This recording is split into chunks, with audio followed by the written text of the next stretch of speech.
마지막 장을 진행하도록 하겠습니다. 요한복음 21장입니다. 1절부터 8절까지 보겠습니다. 이런 일들 후 예수께서 티베리아 바닷가에서 다시 제자들에게 자신을 보이시니 이런 모양으로 보이시더라. 거기에는 시몬 베드로와 디두모라고 하는 도마와 갈릴리 가나 사람 나다나엘과 세베대의 아들들과 주의 다른 두 제자들도 있었는데 시몬 베드로가 그들에게 말하기를 나는 고기 잡으러 가노라 하니 그들이 그에게 말하기를 우리도 너와 함께 가겠노라 하고 나가서 즉시 배에 오르니라.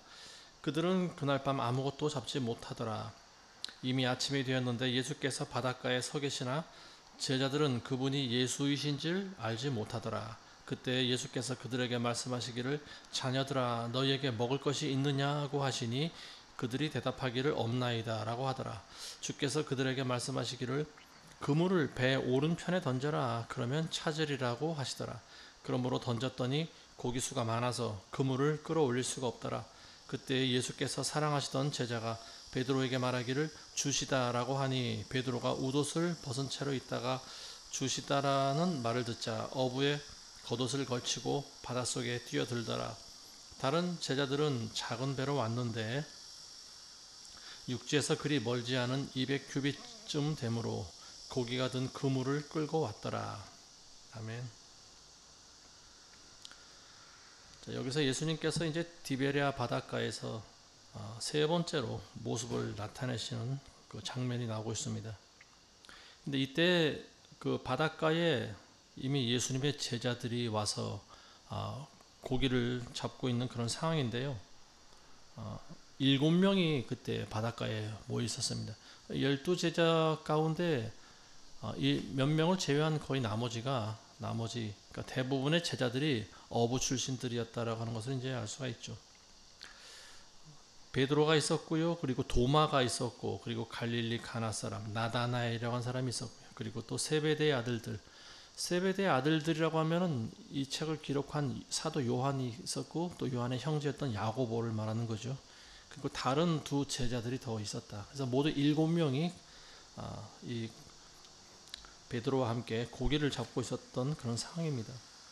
근데 이 제자들이 먼저 이제 베드로가 나는 고기나 잡으러 가련다. 굉장히 뭐 좀 낙담에 찬 말이죠. 예수님이 부활하셨지만 그럼에도 불구하고 제자들은 무슨 일을 해야 할지 아직은 모르고 있는 상태죠. 예수님으로부터 사명을 받은 것도 아니고 성령을 받기 전의 상황입니다.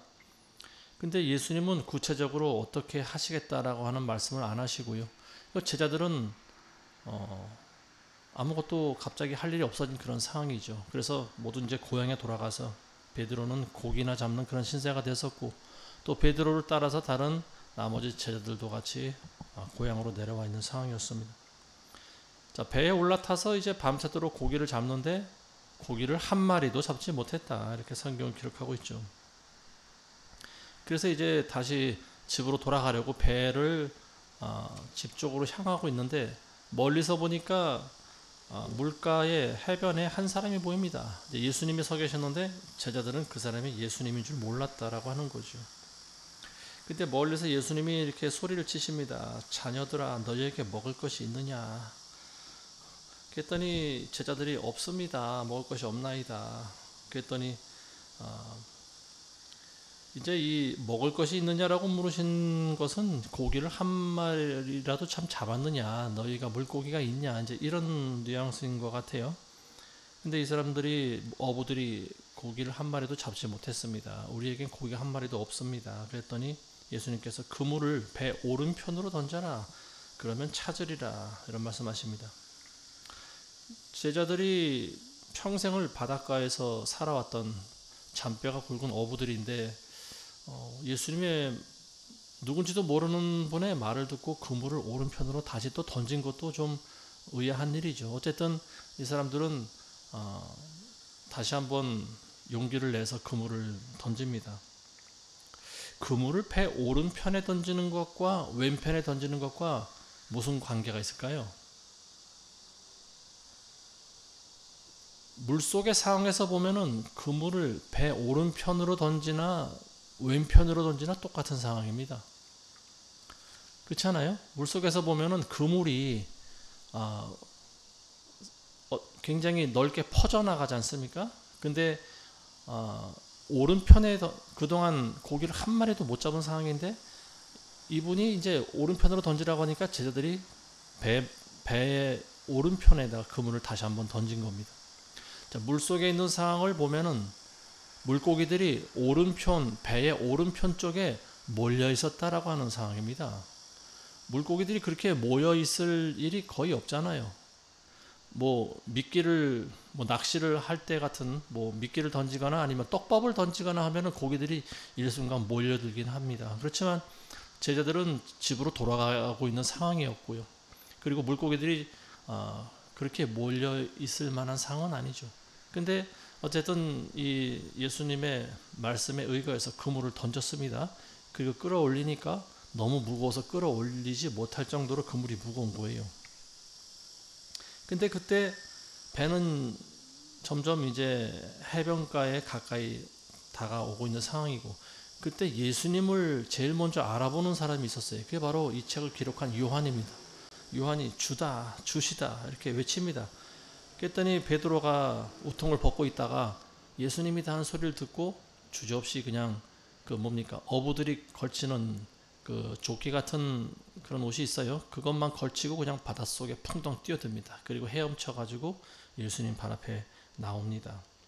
그리고 이제 다른 제들은 뒤늦게 배를 끌고 오죠. 그물을 배 오른편에 던져라. 그러면 찾으리라. 예수님의 말씀. 여기서 이제 우리가 이걸 우리가 영적으로 해석을 해보면은 어부들이 배를 몰고 나가서 고기를 낚는다라고 하는 것은 무엇을 의미하는 걸까요? 결국은 복음을 전해서 교회로 사람들을 불러 모으는 것을 의미하는 것이다. 이렇게 볼 수가 있겠죠. 근데 한 마리도 밤새도록 잡지 못했다라고 하는 거예요. 그러다가 예수님께서 오른편으로 그물을 던져라고 하니까 그물이 가득 찬 거죠. 여기서 알 수 있는 것은 뭐냐면요.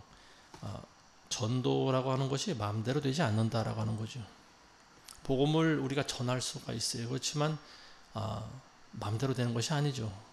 복음을 전할 때 물론 모든 사람들이 복음에 의해서 감동받는 것은 아니에요. 변화되지 않습니다. 변화되는 사람들은 따로 있어요. 그 사람들이 바로 그물 안에 들어있는 사람들입니다. 많은 목사들이 교회를 개척하고 나서 성도들이 오기를 기다려요. 건물을 렌트하고 십자가 탑을 세우고 기다립니다. 근데 대부분 많은 목사들이 간증할 때 들어보면요, 사람들이 많이 오지를 않아요. 그냥 구경하러 왔다 몇 명 갔다가 도로 또 나가고 이런 식입니다. 더군다나 자기 집에서 개척한 목사들은 더 마찬가지죠. 여기가 교회인지도 모르고 사람들이 몰려들질 않아요. 하나님의 일을 할 때 우리가 우리 생각대로 하면은 고기를 한 마리도 낚지 못한다라고 하는 말입니다. 사역자들은 이 말씀을 잘 알고 있을 거예요. 예수님의 말씀대로 해야지 고기들이 몰려드는 거예요. 그리고 그거는 고기들이 몰려드는 것이 아니고 예수님께서 고기들을 몰아가시는 겁니다. 그래서 배 오른편에 고기들을 몰려있게 하시는 거죠. 교회라고 하는 것도 결국은 예수님이 주인 아닙니까? 목회자들은 종들입니다. 그냥 순종만 하면 되는 거예요. 빵과 고기를 예수님께서 다 준비를 하셨습니다.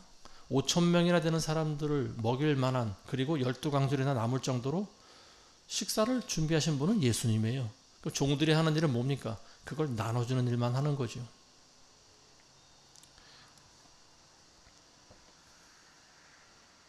자, 계속 보겠습니다. 9절부터 14절 보겠습니다. 그리하여 그들이 육지에 닿아서 보니 거기에 숯불이 있고 그 위에 생선이 놓여 있으며 빵도 있더라. 예수께서 그들에게 말씀하시기를 방금 잡은 생선을 좀 가져오라고 하시더라. 시몬 베드로가 배에 올라가서 그들을 육지로 끌어올리니 큰 고기들로 가득 찼는데 153마리더라. 그렇게 많았으나 그물은 찢어지지 아니하였더라. 예수께서 그들에게 말씀하시기를 와서 먹으라고 하시니 그가 주이신 줄 아는 고로 제자 중에 아무도 감히 누구시냐고 묻는 자가 없더라. 그때 예수께서 오셔서 빵을 집어 그들에게 주시고 또 생선도 그렇게 하시니라. 이것은 예수께서 죽은 자들로부터 살아나신 후에 이제 제자들에게 세 번째로 보이신 것이라. 제자들이 이제 배에서 내립니다. 그리고 보니까 예수님이 서 계시고, 그리고 예수님이 이미 불을 피워 놓으셨습니다. 그래서 숯불로 불을 피우셔서 그 위에 생선을 굽고 계셨어요. 그리고 빵도 가지고 계셨습니다. 아침 조반 식사 준비를 이제 하고 계셨던 거죠. 근데 예수님께서 제자들한테 지금 방금 잡은 생선들을 좀 가져오라 이렇게 말씀하십니다. 그래서 베드로가 배에 올라가서 그물을 끌어내립니다. 그리고 거기 잡힌 고기들을 보니까 전부 큰 물고기가 잡혔어요. 세어보니까 153마리입니다. 153마리, 그러니까 우리가 일견 생각하기로 뭐 한 손바닥 정도 되는 물고기가 153마리면은 뭐 그물에 그렇게 그물이 찢어질 정도로 무겁지는 않을 거라고 보여집니다. 근데 153마리인데도 무거워서 제자들이 그물도 제대로 끌어올리지 못하는 그런 상황이라고 하면은요, 이 물고기들이 굉장히 큰 물고기들이었다라고 하는 것을 이제 우리가 알 수 있는 거죠. 153마리, 큰 물고기들로 153마리입니다. 근데 그렇게 많았으나 153마리, 큰 물고기들이 153마리가 될 정도로 많이 있었으나 그물이 찢어지지 아니하더라 이런 말합니다. 그물이 찢어질 정도로는 예수님께서 잡히지 않게 하셨겠죠. 예수님께서 오른편으로 그물을 던지라고 해서 그 물고기를 건져 올렸는데 그물이 찢어져 버리면 무슨 소용입니까? 아무 소용 없잖아요. 예수님께서는 제자들한테 와서 본인이 차려놓으신 식사를 먹으라고 하십니다.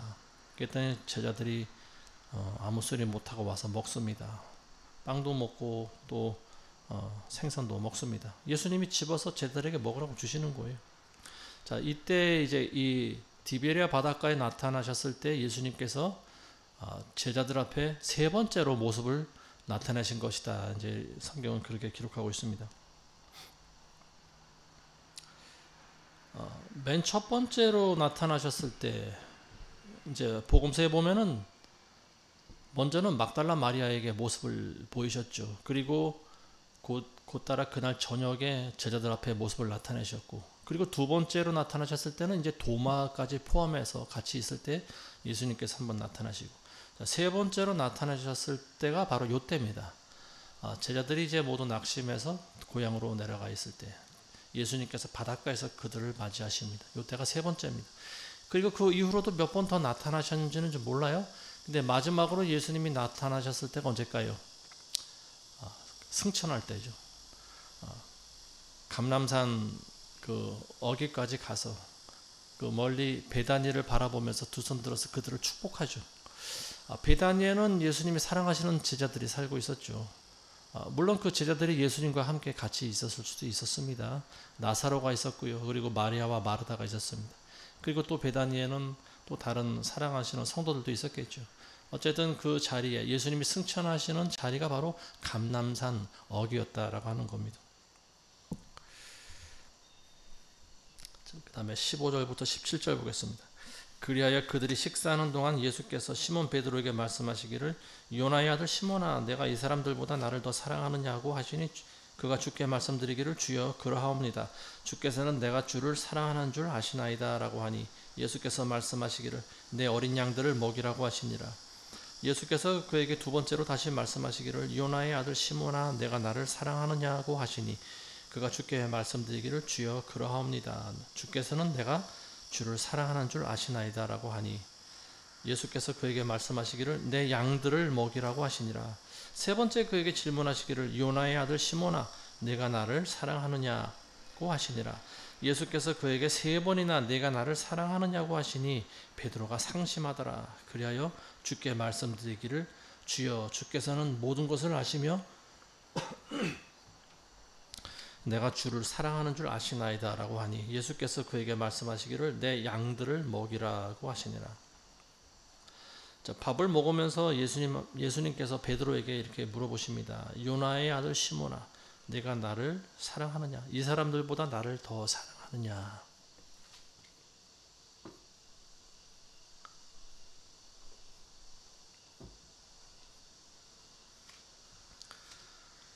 이 내용은 이제 우리가 잘 아시는 그런 내용입니다. 예수님께서 베드로에게 똑같은 질문을 3번이나 하시는 거죠. 물론 미묘한 차이가 있어요. 첫 번째 질문은 내가 주님을 사랑합니다라고 대답했을 때 예수님께서 내 어린 양들을 먹여라. 램이라고 하죠. 어린 양을 램이라고 합니다. 그리고 나머지 두 번째 질문에서는 내 양들을 먹여라. 거기서의 양들은 이제 다 큰 양들을 말합니다. 쉽이라고 합니다. 이 램하고 쉽 두 개를 같이 먹여야 된다라고 하는 거죠. 그러니까 어린 양을 먼저 예수님께서는 각별히 아끼시는 그런 마음이 있죠. 그리고 그 다음에는 이제 큰 양들을 먹여야 된다. 이 양떼들 가운데서는 이제 뭐 순양도 있고 암양도 있고 다 자란 양들이 있고 새끼 양들이 있는 거죠. 그러니까 이 예수님의 관점에서 우리를 바라보는 시점은 우리를 양떼들처럼 본다라고 하는 말입니다. 우리를 양으로 보시는 거예요. 그리고 예수님께서는 본인이 목자다. 내가 선한 목자라고 말씀하고 계시지 않습니까? 그러니까 이 어린 양들이라고 하면은 이제 새신자들을 말할 수도 있고요. 실제로 나이가 어린 그런 아이들을 말하는 걸 수도 있고요. 그리고 내 양들을 먹이라고 한 뒤에서 말한 그 말씀은요. 이미 다 자란 양들이라도 먹여야 된다라고 하는 거예요. 먹여야 된다라고 하는 것은 하나님의 말씀을 먹이라고 하는 거죠. 양식을 먹여야 된다라고 하는 말입니다. 이 베드로가 예수님께서 계속 같은 의미의 질문을 3번 하시니까 어떤 마음이 들었냐? 마음이 상심합니다. 한 번 물어봤으면 됐지 왜 2번, 3번 계속 물어보실까? 계속 재차, 3차 확인하는 거 아닙니까? 그러니까 이 베드로가 3번째 이 질문 받았을 때 마음이 상심했다가 나와 있는데 그건 뭐냐면 예수님이 나를 얼마나 못 믿어서 이렇게 계속 질문하실까? 이런 마음도 있었겠죠. 근데 마음이 상심한 이유는 뭐냐면은 베드로가 말과 행동이 다르다라고 하는 자기 자신을 발견했기 때문에 그렇습니다. 왜냐면은 얼마 전까지 베드로는 어떤 일을 했습니까? 예수님을 3번이나 부인했잖아요. 예수께서 잡히시던 날 그 빌라도의 뜰 앞에서 그 가야바의 뜰 앞에서 불을 쬐며 있을 때 자기도 모르게 새벽이 동틀 때까지 예수님을 3번이나 부인한 사람이 바로 베드로입니다. 그러니까 예수님도 베드로에게 아마 그걸 상기시켜 주려고 했는지도 모릅니다. 그래서 베드로에게 재차 3차 물어보십니다. 근데 이 대답을 하면서 베드로가 마음이 상한 거죠. 상심했다라고 하는 것은 사실 베드로의 마음이 억장이 무너지는 그런 어떤 그런 마음의 상태였다라고 하는 거죠. 왜냐하면은 자기가 자기 주님을 배반했기 때문에 그렇습니다. 베드로는 예수님의 제자들 중에서도 수제자입니다. 가장 큰 제자예요. 예수님이 가장 아끼시는 제자입니다. 근데 그런 제자가 위험이 닥치니까 환란이 오니까 예수님을 모른다고 3번이나 부인합니다. 그리고 마지막엔 예수님을 저주까지 하는 거죠. 이제 그것들이 이제 파노라마처럼 머리를 스치고 지나가면서 베드로가 회개를 하는 거예요. 그리고 마음 가운데 상심이 있습니다. 그리고 여기서 다시 한번 예수님께서 사명을 부여해 주시는 거죠. 3번씩이나 내 양을 치라. 어린 양을 치고 내 양떼들을 치라. 똑같은 말을 3번 하시는 겁니다. 여기서 알 수 있는 사실은 예수님의 관심이 어디에 있는가라고 하는 거죠. 바로 양떼들에게 있다라고 하는 거예요. 이 베드로는 예수님에게 본인의 어떤 고백을 합니다. 내가 예수님을 사랑합니다. 내가 주를 사랑합니다. 내가 주를 사랑하는 줄 주께서 아시나이다. 같은 대답을 합니다. 근데 대답할 때마다 베드로는 깨닫습니다. 그리고 예수님이 왜 이렇게 나에게 똑같은 질문을 하실까? 본인이 아는 거예요. 그리고 내가 예수님을 3번이나 모른다고 부인했던 것과 그리고 예수님께서 양떼들에게 그만큼 관심이 많다라고 하는 것. 그러니까 예수님의 모든 관심이 오직 양떼들에게 있다라고 하는 사실을 베드로가 깨닫습니다. 그러면서 제자로서 자신의 사명감을 다시 한번 투철하게 하는 거죠.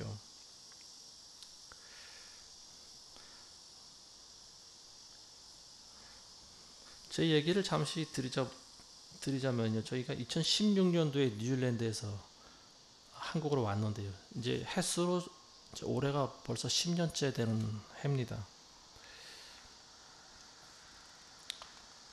갈 때는 이제 저희가 사실 원대한 꿈을 가지고 갔지만, 근데 일반 이민자들의 삶과 별반 다르지 않았고요. 오히려 더 힘들었습니다. 그러다 보니까 이제 결국 저희가 생활비를 벌어야 됐고 생계를 하기 위해서 일을 해야만 되는 그런 상황이었습니다.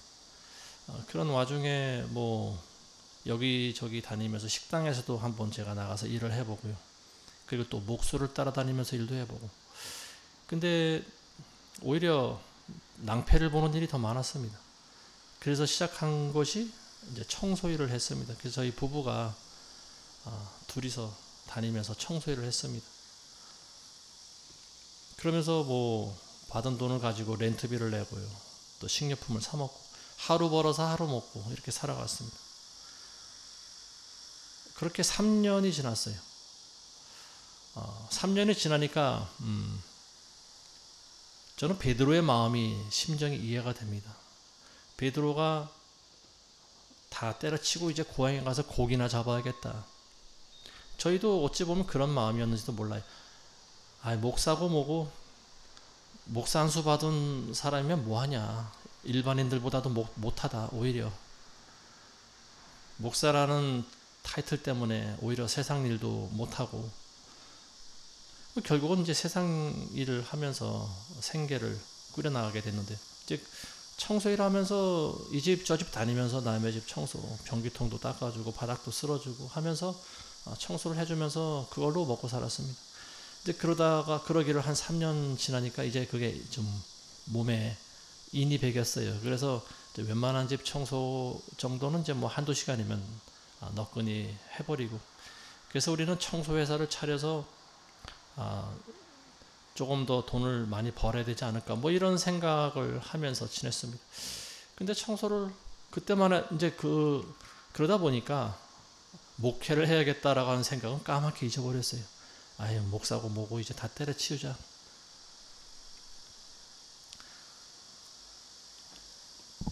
지금 당장 입에 풀칠하기도 바쁜데 무슨 목회냐, 뭐 이런 생각을 했던 것 같아요. 그리고 삶 자체가 계속 그렇게 루틴하게 흐르다 보니까 어떤 목회자의 사명이 점점 잊어버려진 것 같아요. 근데 이제 이러한 과정을 아마 많은 목사들도 체험을 하지 않나 싶은데요. 성경에 보면 모세라고 하는 사람도 역시 이런 과정을 겪었었죠. 40년 동안 이 사람은 자기 장인의 양치기 생활을 하면서 처음에는 자기의 힘으로 뭔가 해보려고 했지만 결국은 자기 힘으로 되는 것이 없고 광야에서 장인의 양치기 생활을 했습니다. 베드로도 아마 그런 심정이지 않았나 싶어요. 그래서 고향에 내려가서 예전에 하던 대로 고기나 잡아서 먹고 살자, 아마 이런 마음이었던 것 같습니다. 저희도 그랬던 것 같아요. 무슨 목회냐, 목사고 뭐고 그냥 입에 풀칠이나 하면서 살자. 우리에게 가장 그 당시 당면한 문제는 영주권을 획득하는 일이었습니다. 근데 영주권을 따기 위해서는 어쨌든 교회 적을 계속 둬야만 됐었고, 계속 일을 하면서 하루하루 입에 풀칠하면서 살아가면서 우리는 언제 영주권을 딸 수 있을까, 뭐 이런 것이 사실은 제일 첫 번째 문제였던 것 같아요. 근데 한 집을 청소하고 어느 날 피곤해서 차에서 잠깐 눈을 좀 붙였습니다. 근데 그때 갑자기 하나님께서 뭘 보여주시는데요.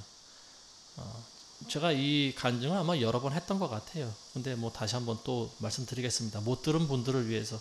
갑자기 푸른 초장이 눈앞에 쫙 펼쳐지는 거예요. 근데 군데군데 양떼들이 있었고 또 소들이 거니는 모습이 보였습니다. 그 푸른 초장을 이렇게 제가 지나가다 보니까 한쪽 나무 그늘 옆에 양이 쓰러져 있는데요. 자는 건지 죽은 건지 잘 모르겠어요. 근데 미동단하고 옆에 누워 있습니다. 근데 조금 있다 보니까 누런 황소 한 마리가 어슬렁어슬렁 걸어와요. 그러더니만은 그 쓰러져 있는 양을 갑자기 뜯어 먹습니다. 그 저는 깜짝 놀랐어요. 아니, 소는 초식 동물인데 어떻게 양을 뜯어 먹지? 근데 양을 순식간에 다 뜯어 먹는 거, 양은 뼈만 남았습니다. 너무 그 장면이 잔인하기도 하고 끔찍해서 그걸 거기서 그리고 깨어났습니다. 하나님께서 이거 분명히 보여주신 건데 이게 무엇을 의미하는 건가? 그래서 집에 들어와서 기도했죠. 기도하면서 이제 알아지는 것이 그거예요.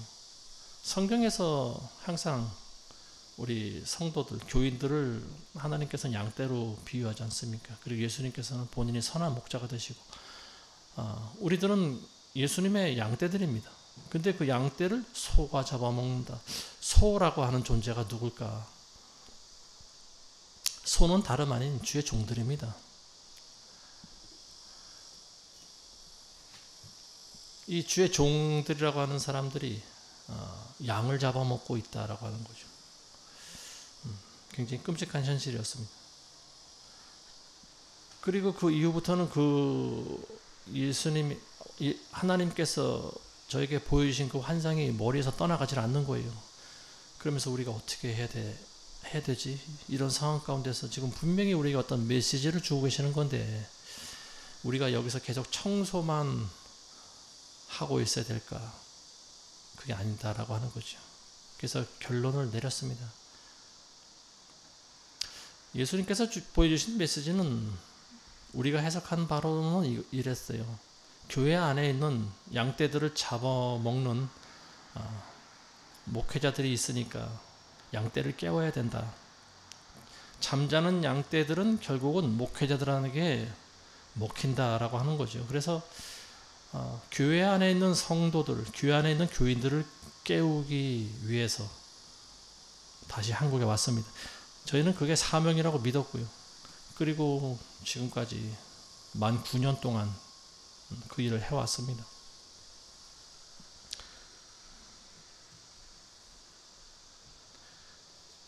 뭐 거두절미하고 뭐 그동안 여러 가지 많은 일이 있었죠. 뭐 좋은 일도 있었고 기쁜 일도 있었고 슬픈 일도 있었고, 근데 사실 좋은 일보다는 슬픈 일이 더 많이 있었어요. 9년 동안 어쨌든 저희는 교인들과 함께 같이 예배를 드려왔고요. 그 과정에서 이제 많은 분들이 들어오고 나가고 했고, 또 오랫동안 몇 년 동안 교회에 가장 오래 남아 있었던 분들도 어느 한순간에 갑자기 슬그머니 전부 빠져나가고 지금은 한 명도 남아있질 않습니다. 그럼 어떤 분들은 아마 저희한테 그렇게 질문할 거예요. 아이고 10년 동안 목회했는데 성도가 한 명도 없어요? 목사님이 얼마나 무능하면, 목사님이 얼마나 양떼들에게 관심이 없었으면 성도들이 다 나갔을까? 뭐 이렇게 뭐 질책하는 사람들이 있을 거라고 보여집니다. 근데 어쨌든 저희는 최선을 다해서 어쨌든 목회를 했고요. 어느 순간에 저희도 깨닫게 됐습니다. 이게 목회라고 하는 것이 사람의 힘으로 하는 것이 아니구나. 그리고 어느 순간에 하나님께서는 양떼들을 전부 나가게 하실 수도 있다라고 하는 겁니다. 그리고 지금이 아마 그때인 것 같아요. 지금이 아마 마지막 때라고 하는 것이 절감되는 것이, 이제는 더 이상 교회라고 하는 것이 가시적으로 눈에 보여지는 그런 교회가 돼서는 안 되는 그런 시대가 왔다라고 하는 거죠. 아마 이번 주에 제가 설교를 하지 않을까 싶은데 교회에 대해서 제가 다시 한번 말씀을 드리도록 하겠습니다. 교회라고 하는 것이 어떤 것이 돼야 되고 마지막 때는 교회가 어떻게 살아남아야 되는지, 어떤 것이 진정한 교회인지에 대해서 제가 향후 말씀을 드리도록 하겠습니다. 어쨌든 저희는 예수님이 하신 말씀대로 그물을 던지라고 하니까 던진 거고, 또 그물에 고기가 많이 잡히듯이 성도들이 또 많이 몰려들 때가 있었어요. 근데 지금은 결국은 다 나가버리고 저희는 이제 저희 식구들끼리만 집에서 예배를 드리는 그런 상황입니다. 뭐 가끔 한두 명씩 같이 예배 드리러 오면 안 되냐고 물어보는 그런 분들도 있어요. 근데 지금은 저희가 더 이상 그렇게 하지 않습니다. 저희는 그냥 가족들끼리만 예배를 드립니다. 그리고 그 이유에 대해서 이제 제가 아마 조만간 말씀을 드릴 거예요. 어떤 일이든지 하나님의 일에는 때가 있다라고 하는 겁니다. 하나님께서 성도들을 모이게 하실 때가 있고 또 흩으실 때가 있다라고 하는 거예요. 저희는 그 말씀에 100% 공감하고 또 순종하기로 결심했습니다. 성도가 없다고 해서 뭐 저희가 슬프거나 하지 않습니다. 물론 처음에는 좀 굉장히 힘들었었죠. 하나님, 이게 과연 우리의 열매입니까? 근데 저는 그런 생각이 들었어요. 어느 순간부터 성도들이 꼭 내 눈앞에 있어야만, 같이 모여 있어야만 내 열매가 되는 것인가? 그게 아니다라고 하는 거죠. 오히려 교회라고 하는 곳은 어떤 선교의 중심지가 되어야 되지 않을까. 어느 교회든지 마찬가지인 것 같아요. 한 교회에 머물러만 있으면 안 됩니다. 모든 교인들이 한 곳에만 머물러 있으면요, 부패하게 되어 있어요. 거기는 괴물들의 집합소가 될 수 있습니다. 장사꾼들의 거처가 될 수 있어요. 그래서 교회는 계속 물갈이가 되는 것이 저는 맞다고 보고요. 그리고 그들도 어딘가에 가서는 우리처럼 또 그물을 던져서 또 물고기를 잡고 복음을 전하고 양들을 치고 하는 이런 일들을 누군가는 계속 해야 된다라고 하는 말입니다. 비록 저희는 지금은 성도가 하나도 없어요. 그렇지만 우리 교회 거쳤다가 나간 사람들이 모두가 빛과 소금의 사명을 감당하리라 저는 그렇게 믿습니다. 예수님께서 베드로에게 3번씩이나 너는 내 어린 양을 먹여라, 내 양을 먹여라, 또 내 양을 먹여라 3번씩이나 말씀하시지 않습니까? 그래서 저희는 지금도 인터넷으로 말씀을 내보내는 거예요. 말씀을 먹여야 되지 않습니까? 누군가는 이걸 통해서 받아 먹는 사람들이 있다라고 하는 거죠. 순종하는 거예요. 목회라고 하는 것은 그냥 순종하는 겁니다. 내 힘으로 뭘 이루려고 하지 마시기 바랍니다. 간혹 보면은 교회를 크게 하려고 하는 사람들이 좀 있는 것 같은데요. 진정으로 물론 교회 안에 조직을 만들고 대형 교회가 하는 시스템대로 한다면은 할 수 있겠죠. 그렇지만 요즘 그렇게 하는 교회는 깨어있는 교회가 아닙니다. 세상에 있는 것들을 다 들여와서 교인들을 붙잡아 놓는 것은 예수님의 방법이 아니에요.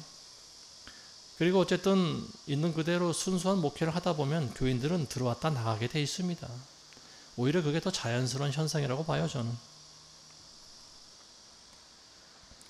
자, 18절부터 23절 보겠습니다. 진실로 진실로 내가 네게 말하노니 네가 젊어서는 너의 허리띠를 스스로 두르고 원하는 곳으로 다녔어도 늙으면 네 팔을 벌리고 다른 사람들의 띠를 둘러주며 또 원치 않는 곳으로 너를 데려가리라고 하시더라. 이 말씀을 하시면 베드로가 어떠한 죽음으로 하나님께 영광 돌릴 것인지를 예시하심이라. 주께서 이 말씀을 하신 후 그에게 이르시기를 나를 따라오라고 하시니라. 그때 베드로가 돌아보니 예수께서 사랑하시던 제자가 따라오는 것을 보았는데 그는 저녁 먹는 자리에서 주의 가슴에 기대어 주여 주를 배반할 자가 누구니까? 라고 묻던 자더라.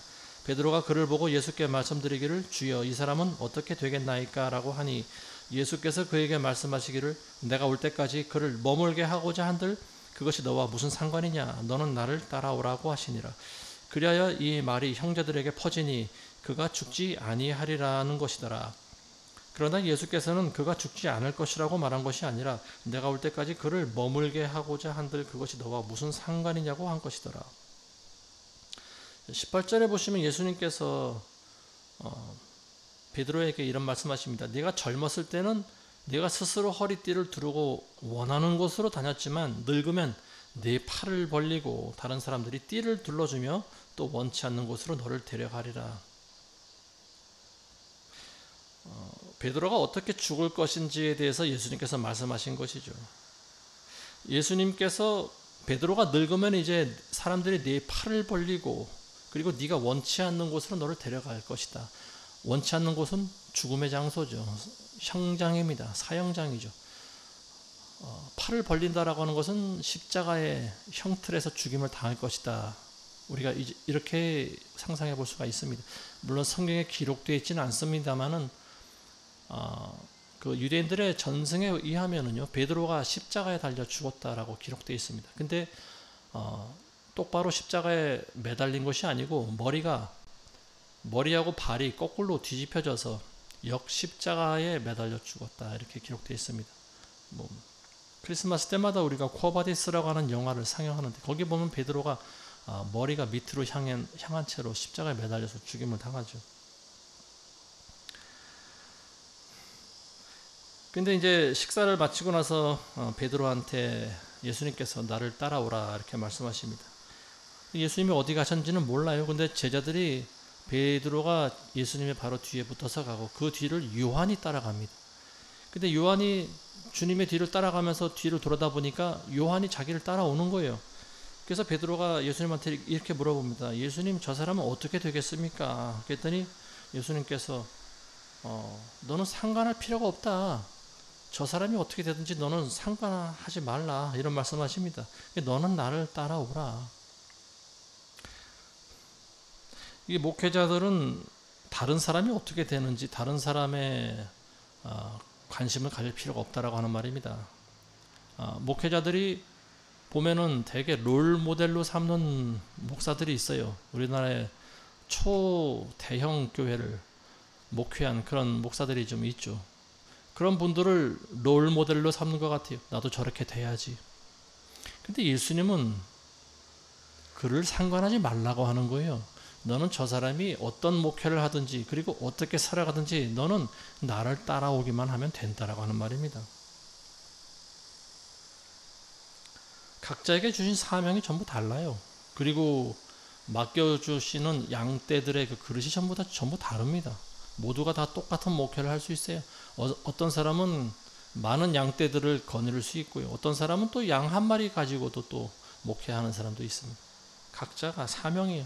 중요한 것은 그냥 따라오는 거예요. 예수님이 뒤만 우리는 계속 따라가면 됩니다. 자, 24절에서 25절 보겠습니다. 이런 일들을 증거하고 또 이런 일들을 기록한 제자가 이 사람이라. 우리는 그의 증거가 참된 줄 아노라. 예수께서 행하신 다른 많은 일도 있으니 만일 일일이 기록된다면 세상 그 자체라도 기록된 책들을 둘 수 없으리라고 나는 생각하노라. 아멘. 자, 요한복음 마지막에 이렇게 나갑니다. 예수님이 행하신 많은 기적이 있는데 이걸 다 기록하면 이 세상이라도 그 책들을 쌓아놓을 수 없을 정도로 예수님이 행하신 기적들이 너무나 많이 있다.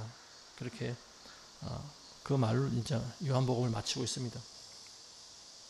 예수님이 가장 사랑하시던 이 제자 요한, 베드로가 좀 전에 예수님한테 이 사람은 어찌 되겠습니까? 라고 하는 말은 아마도 베드로는 자기가 어떻게 죽을지를 알았던 것 같아요. 사람들이 너의 팔을 벌리고 네가 원치 않는 곳으로 데려갈 것이다. 이 말씀은 예수님과 같은 죽음을 맞이하게 될 거라고 하는 말이고요. 베드로는 그 말씀을 듣고 받아들였습니다. 마음에는 어떤 크나큰 어떤 충격이 있을 수도 있겠죠. 예수님이 십자가에 돌아가신 것처럼 나도 죽는다고? 아마 두려운 마음이 있을 수도 있을 것이라고 봅니다. 근데 자기 뒤를 요한이 따라오는 것을 보고 요한에 대해서 물어봅니다. 예수님, 저 사람은 그럼 어떻게 죽겠습니까? 그랬더니 예수님께서는 내가 올 때까지 그를 머물게 하고자 할 것인데, 근데 그것이 너와 무슨 상관이냐? 지금 예수님께서 이런 말씀하시는 거죠.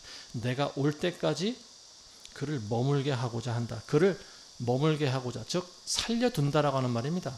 다른 제자들은 이미 그 초대교회 최초 박해 때 네로 황제에 의해서 많은 제자들이 죽어나갔죠. 베드로도 그때 죽은 걸로 기록하고 있습니다. 근데 요한은 끝까지 살아남습니다. 다른 제자들은 물론 베드로를 위시해서 십자가에 죽기도 하고요.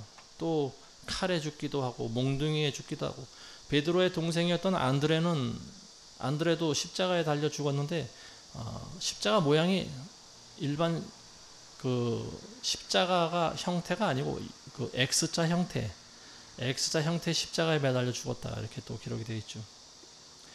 오직 요한만이 장수를 했습니다. 요한이 90세가 넘는 나이까지 산 것으로 전해지는데요. 다른 이제 그 로마 황제가 예수님의 제자들, 이 사도들이죠, 다 잡아서 죽이고 박해가 시작될 때 여러 사도들이 이제 예루살렘을 떠나서 다른 뭐 소아시아 지역으로 가서 또 그리스라든지 인도라든지 뭐 이런 곳을 다니면서 복음을 전합니다. 그리고 그 장소에서 전부 순교를 당합니다. 순교 안 당하고 살아남은 제자가 오직 요한 한 명이라고 성경은 우리가 알고 있습니다. 예루살렘에서 이제 박해가 막 시작될 때 로마 황제가 베드로를 죽이고 아마 요한도 죽이려고 했던 것 같아요. 근데 전승 기록에 의하면은 요한이 죽지를 않는다라고 하죠. 그래서 뭐 칼로 죽이려고 했는데 칼이 안 들어가고 창도 안 들어가고 뭐 여러 가지 방법을 동원했는데 요한이 죽지를 않는다고 합니다. 그래서 마지막으로 그 형을 내린 것이 뭐냐면 끓는 기름을 가마솥에 잔뜩 넣어놓고요. 밑에서 불을 떼고 그 끓는 기름 속에 그냥 집어넣는 거였어요. 그래서 요한을 묶어서 끓는 그 가마솥에 집어넣는데 도로 살아나왔다라고 하죠. 그래도 죽지 않았다고 합니다. 그러니까 하나님께서 요한을 끝까지 붙잡아 두고 계신 거라고 봅니다. 왜냐하면 요한을 통해서 하실 일이 남아있기 때문에 그래요. 그리스도인들은 모두가 마찬가지입니다. 사명이 있는 한 하나님께서 데려가지 않습니다. 그렇지만 또 어떤 사명자는 일찍 데려가기도 해요. 그건 사명이 끝났기 때문에 그런 거예요. 12제자가 있었지만 전부 죽고 사는 날짜가 달랐어요. 그리고 요한은 가장 오래 살아남았습니다. 예수님께서 왜 요한을 오래 살아남게 하셨을까요? 내가 올 때까지 그를 왜 남겨두신다고 하셨을까요? 중요한 일이 하나 남아있죠. 그게 뭐냐면 바로 성경의 마지막을 기록하게 하기 위해서입니다. 요한계시록을 요한을 통해서 기록하게 하시기 위해서 예수님께서는 그를 남겨두신 거예요. 요한이 지금 우리가 읽으신 이 요한복음에 있는 말씀 이때는 20대 아마 초 정도 되는 젊은이였을 거라고 보여집니다. 근데 시간이 이제 좀 흘러가죠. 사도들이 다 죽임을 당합니다. 요한은 끝까지 살아남아요. 그래서 로마 황제가 요한을 보낸 곳이 어디냐? 반모섬입니다. 반모섬. 지금 페트로스 섬이라고 하는 그리스에 있는 섬입니다. 이 반모섬에 보내가지고 귀양살이를 하는데요. 이제 거긴 다른 죄인들이 같이 귀양 와 있는 그런 곳입니다. 거기서 어느 날 요한이 환상이 열리는 거예요. 그리고 거기서 예수님을 만납니다. 그러니까 20대 때 예수님을 마지막으로 뵙는데 지금은 다 늙어서 본 거예요. 죽을 때가 얼마 남지 않은 노인의 때 예수님을 다시 만납니다. 그러니까 예수님을 몇 년 만에 만난 걸까요? 얼추 계산해도 60년 정도의 세월이 지난 다음에 사도 요한이 다시 예수님을 만납니다. 그래서 예수님은 요한한테 나타나셨는데요. 요한이 본 예수님의 모습은 생전 처음 보는 거였죠. 예전에 한번 본 적이 있었죠. 비슷한 모습을 본 적이 있습니다. 변화되신 모습을 본 적이 있어요. 변화산이라고 하는 곳에 가서 예수님이 갑자기 자신의 본 모습을 드러내신 적이 있죠. 그때 모세가 있었고 엘리야가 같이 있었죠. 그래서 베드로와 요한과 야고보 이 세 명의 제자들이 그걸 보고 혼절해버리지 않습니까? 그리고 누워가지고 횡설수설하는 그런 장면이 나와 있는데 지금 그때의 모습을 수십 년이 지난 다 늙은 요한이 다시 그 장면을 바라봅니다. 근데 예수님의 모습은 그 전에 보셨던 변화산에서 뵀을 때는 그냥 흰 세마포 옷을 입고 계셨는데 지금 나타나신 예수님의 모습은 완전히 다르죠. 요한계시록 1장에 나와 있듯이 예수님은 정말로 신비롭고 그리고 누구든지 그 모습을 한번 바라보면은 기절할 만한 그런 절대적으로 거룩한 모습으로 보이셨다라고 하는 거죠. 그리고 예수님께서는 7 촛대 사이에 계시면서 또 손에 7 별을 가지고 계셨죠. 7 촛대는 7 교회를 말하고요. 7 별은 7 교회의 사자들을 말하는 거죠. 그러니까 교회 사이를 누비시면서 그 당시 소아시아에 있던 에베소 교회부터 빌라델비아 라우디 교회 교회까지 이 일곱 교회 사자들을 별로 보여주신 거죠. 그리고 손에 놓고 계시는 거죠. 그러니까 예수님의 모습이라고 하는 것은 교회들을 지금 손아귀에 다 쥐고 계시는 겁니다. 어떤 교회의 상태가 어떤지를 예수님은 다 보고 계시는 거예요. 그래서 그 당시 일곱 교회의 사자들에게 너는 두루마리를 써서 전달하라고 이 요한에게 명령하시지 않습니까? 그래서 네가 본 것과 지금 있는 일과 그리고 앞으로 일어날 일들을 너는 두루마리에 적어서 그들에게 전하라. 일곱 교회의 사자들에게 전하라고 하는 거예요. 이게 사도 요한에게 주신 마지막 사명입니다. 그래서 60년 넘는 세월 동안 이 사도 요한은 그 일을 하기 위해서, 물론 그 중간에도 계속 복음 전하는 일을 했었겠죠. 이 사도 요한은 이제 90이 넘은 90을 바라보는 나이에 예수님을 이제 만나게 되는 거죠. 그래서 그 두루마리에 기록한 것이 이제 성경의 맨 마지막 책입니다. 그게 바로 요한계시록이고요. 자, 성경이라고 하는 것은 굉장히 값진 책이죠. 귀한 책입니다. 이 세상의 시작부터 마지막 때까지를 전부 다루고 있어요. 창조부터 종말까지를 언급하고 있는 책이 바로 이 성경책입니다. 특히 요한계시록은요, 이 교회 시대를 거쳐서 대환란에 대해서 다루고 있고요. 그리고 대환란이 끝나면 어떻게 됩니까? 예수 그리스도의 재림이 있죠. 그리고 재림이 있은 후에는 천년왕국이 시작됩니다. 그리고 천년왕국이 끝나면은 백보자 심판이 있죠. 그리고 위로부터 새 하늘과 새 땅, 신천 신지가 내려옵니다. 그리고 우리는 거기 들어가서 영원토록 살아가게 되는 거죠. 이게 모든 인류의 마지막입니다. 시종일관 처음부터 끝까지를 전부 다 기록하고 있는 책이 바로 이 성경이고요. 특히 성경의 마지막을 요한계시록이 장식을 하고 있습니다. 그래서 이 일을 위해서, 이걸 기록하게 하기 위해서 예수님께서는 내가 올 때까지 그를 나는 남겨둔다 이렇게 말씀하시는 거죠. 이 사도 요한은 별명이 사랑의 사도입니다. 그러니까 사도 요한이 말년에 쓴 책들을 보면은요, 뭐 요한 1서나 요한 2서, 요한 3서, 여기 보면은 사랑에 대해서 많이 다루고 있어요. 그래서 사랑의 사도라고 불립니다. 이 사도 요한은 에베소 지역에서 죽은 걸로 기록이 남고 있는데요. 에베소 지역은 지금의 소아시아, 터키 지역입니다. 그래서 에베소 교회를 이제 담임했던 걸로 보여집니다. 에베소에 있는 양무리들을 목회를 했다는 것을 이제 우리가 알 수 있는데, 거기서 죽은 걸로 우리가 알고 있습니다. 이제 90이 되니까 말씀 전하는 게 쉽지가 않아요. 전승에 의하면 이제 그런 말도 있습니다. 사람들이 유일하게 남아있는 사도가 바로 요한 아닙니까? 다른 사도들은 한 명도 없어요. 예수님을 실제로 만나고 또 따라다니고 심지어는 예수님의 품에 의지해서 지냈던 이 가장 어린 제자가 바로 이 사도 요한입니다. 근데 이제 나이가 90이 넘으니까 말하는 게 점점 힘들어지죠. 그래서 이제 거리에 나가서 설교를 가끔 할 때가 있다고 합니다. 그럼 사람들이 마지막 남은 유일한 사도의 그 설교를 듣기 위해서 사람들이 구름대처럼 많이 몰려들어온다고 하죠. 근데 이 사도 요한은 이제 늙으니까 기력이 쇠하잖아요. 그러니까 앉기만 하면 조는 거예요. 꾸벅꾸벅 졸다가. 그러다가 이제 사람들이 흔들어 깨웁니다. 선생님 일어나십시오. 우리들에게 뭐라고 말씀 좀 전해 주십시오. 이제 그러면은 그 부시시 일어나 가지고 설교를 하는데 다른 설교를 하지 않고 그런 말만 했다고 해요. 여러분들 서로 사랑하십시오.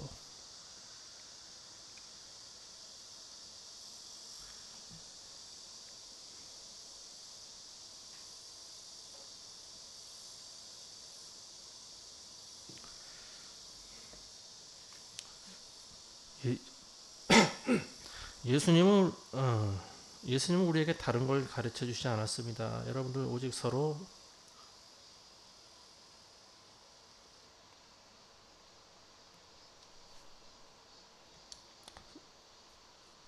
서로 사랑하십시오. 이게 답니다. 이게 제가 여러분들에게 전해줄 수 있는 유일한 말씀입니다. 여러분들 서로 사랑하십시오. 이 말만 계속 반복했다고 합니다.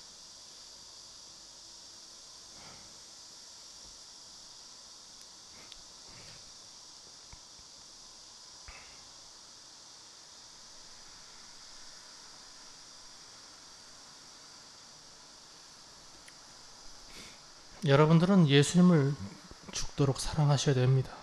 그리고 여러분들 서로를 사랑하시기 바랍니다.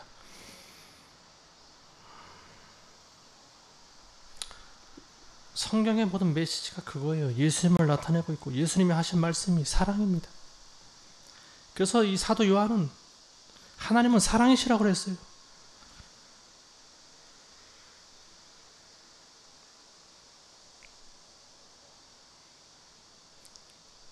예수님께서 우리에게 주신 메시지가 많이 있지만 다 잊어먹어도 상관없어요.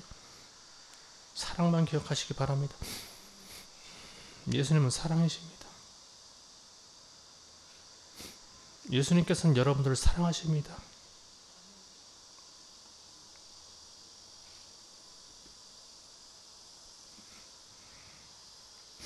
이 말씀을 듣는 여러분들은 아무쪼록 이 예수님과 사도들의 가르치심을 잘 마음에 새겨서 끝까지 서로를 사랑하시면서 무엇보다 예수님을 목숨보다 사랑하면서 살아가게 되시기를 주의 이름으로 축원합니다. 기도하겠습니다. 하나님 아버지,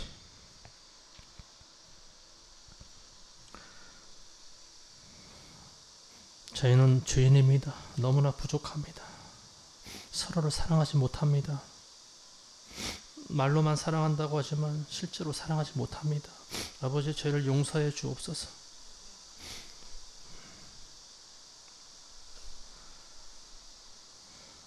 주님 오시는 날까지 우리에게 주신 유일한 계명, 서로 사랑하라고 하는 이 계명을 목숨 바쳐 지키며 살아갈 수 있도록 하나님 우리를 도와주시옵소서. 예수님의 이름으로 기도합니다. 아멘.